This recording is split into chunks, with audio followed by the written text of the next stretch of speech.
സമഗ്ര വികസനത്തിനൊപ്പം ക്ഷേമവും ഉറപ്പാക്കാനായതാണ് LDF സർക്കാരിന്റെ നേട്ടമെന്ന് മുഖ്യമന്ത്രി പിണറായി വിജയൻ.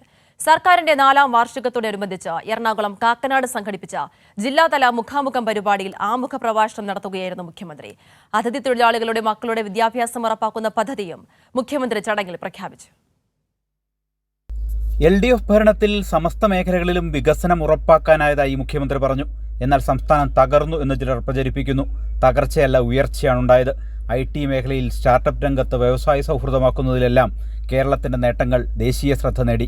സമാനതകളില്ലാത്ത ക്ഷേമ പദ്ധതികളും കേരളം ഇക്കാലത്ത് നടപ്പാക്കി. പ്രചരണങ്ങൾ പരിശോധിച്ച് നോക്കിയാൽ ഇത്തരം കാര്യങ്ങൾ ജനങ്ങളിലേക്ക് എത്തിക്കാൻ ബാധ്യതപ്പെട്ടവർ നടത്തുന്ന പ്രചരണങ്ങൾ നമ്മുടെ സംസ്ഥാനം എന്തോ വല്ലാതെ തകരുന്നു എന്ന പ്രതീതി സൃഷ്ടിക്കുമാറുള്ളതാണ്.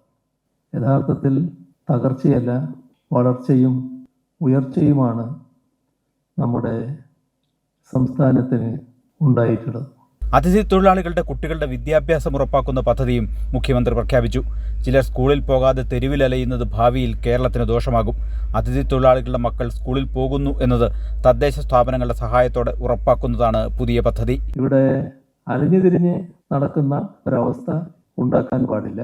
ഇതിൽ തദ്ദേശഭരണ സ്ഥാപനങ്ങൾ മാത്രമല്ല, അതത് സ്ഥലത്തുള്ള സ്കൂളുകളും അവിടുത്തെ അധ്യാപകരും ഇക്കാര്യത്തിൽ പ്രത്യേക താല്പര്യത്തോടെ ഇടപെടേണ്ടതായിട്ടുണ്ട്. വിവിധ മേഖലകളിൽ നിന്നുള്ള 500ഓളം പേരുമായി മുഖ്യമന്ത്രി സംവദിച്ചു. മന്ത്രിമാരായ P. Rajeev, P. Prasad, GR Anil, KB Ganesh Kumar, Kochi mayor M. Anilkumar തുടങ്ങിയവരും പങ്കെടുത്തു. കൈരളി ന്യൂസ്, കൊച്ചി.